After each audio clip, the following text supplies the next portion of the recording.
All right, Tim Abbott. All right, so tell me something that you learned from your time here at Karate West, something that really impacted you as a person. Well, it really opened me up to being more social because, like, especially in the last couple years at high school, I've tried a lot more new things like theater, debate club, and all those other extracurricular activities. And every time I do it, I love it. Meeting the new people, trying out new things, putting yourself on the spot, it really just is a wonderful experience. Do you think that you would not have been able to do that without your karate? Most definitely. Like, debate club, it's a lot about speaking in front of people, large groups, and I wouldn't have been able to do that without the self-confidence from karate. During the many years that you've been here with us, what would you say was your most challenging time? I'd say around green belt, I lost interest for a little bit, and I was really debating whether or not if I should keep going with karate. I was talking to my dad about it. He talked me back into coming back in like the next week.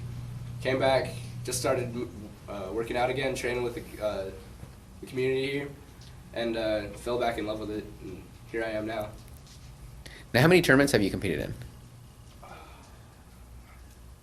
A lot. Yeah. I'd say 12-ish, around there. A lot of them being the Yakima and the Chelan tournaments. And what have you found from your tournament experience that will help you in other areas of your life? Well, I mean, there's all this like self-confidence for going out in front of people and trying new things, but there's also the camaraderie you learn from it. Because like, there's friends I have out in Yakima and Ellensburg that I wouldn't have now if I didn't go to the tournaments. Like, it's just a whole new experience. You get to be yourself with them. They're not going to be judging you. They're not going to be saying, "Hey, this kid's kind of off." No, we're all here. We're all here to train. We're all here to compete. We're gonna have a good time. Just go through with it. Now, how many times did you go to the summer camp, the Karate Embukai? I've been going for about 7 years, I think now. I started with the sword, and then no, Joe, sorry, and ever since it's like, again with the camaraderie you get, it's the same faces from the tournaments, same faces from like Yakima, all the local dojos, even from Karate West, and you just get to spend 4 days with them training your like gi off pretty much, and it's just a very interesting experience. You come back thinking like, man, the world is an awesome place right now. Yeah. What was your favorite experience? Of the different times that you went at camp. Getting to train with Toby 2 years ago. He came back from Japan with the Unsu package. Huh. And like I'd seen him before, and he was like kind of just like one of the normal guys. And then he just disappeared for about 3 years. He came back, and he's just this hard rock guy from Japan, just ready to train, ready to teach and learn from others. Now, you spent a lot of time in the weapons training. Yeah. So tell me a little bit about your weapons training.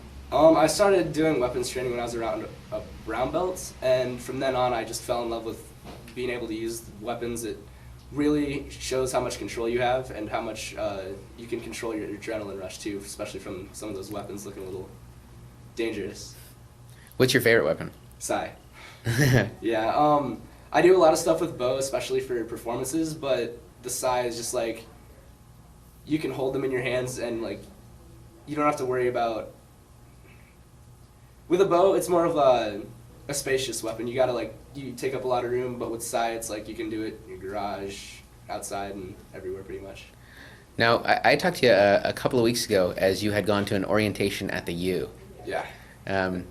Yeah, tell me a little bit about your experience with your orientation, why you did what you did. Well, I went to Seattle U's orientation for admitted students, and my major is going to be electrical engineering for my undergrad, and so I went to the EE/computer engineering meeting, and I got to interact with other people in the program, but I took with me something that you had taught me, which was make yourself noticed, especially like in a learning community. Even in class, I'll make sure I'm up front somewhere, seen by the professor or teacher. And at this orientation, I sat up in the very front row, right in like not right in front of him, like in his face, but just sitting there. And I look around at all these people are just sitting in the back, just like twiddling their thumbs, looking around. And I introduced myself to him, and left a good impression on him because who was it? My buddy's parents are professors there also, and they had dinner together, and he asked him, hey, were there any students you noticed? And he's like, yeah, there was a Tim Abbott from Skyline High School. And he's like, I know this kid. I know this kid from debate club, so it's pretty neat. I didn't take the opportunity to follow up, but I mean, it was still a good experience. I'll make sure I do next time. Yeah, no, absolutely. Not mistake, but drop them. Yeah. Yeah, no, I think it was a wonderful opportunity, and that's kind of what we talk about every year in the Academic All-Star program, is trying to sit up front, sit with good posture, let the teachers know that you're excited to be there, that you're there to learn, And so a lot of kids, as they're in elementary school, they really kind of bond to that. But as they get into high school or middle school, they're like, well, I don't want to do that. I don't want to stand out. I don't want people to think, poorly of me. Right. I want to fit in with everybody else. And so it's really exciting to see someone who's gone through the entire process come out the other side and is using this at the collegiate level to make a good impression. So. Well, it's kind of like how when we train, we leave our baggage, like any outside experiences we have, at the door. You kind of have to do that with school too. You just go in there. You don't care what other people think. You're there to learn, not to make to look cool.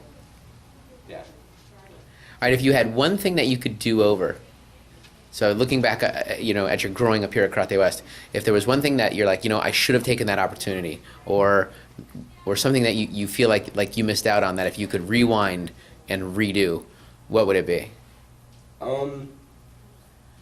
That's a real hard one. I'd say I would have liked to visit Yakima more and get back with the Shotokan roots, especially with Sensei Mac. Would have loved to train with him more. I mean, I still can, but it's just like over the last 13 years, I think I should have just been training, or not just training there, but keeping in touch with what we have over there.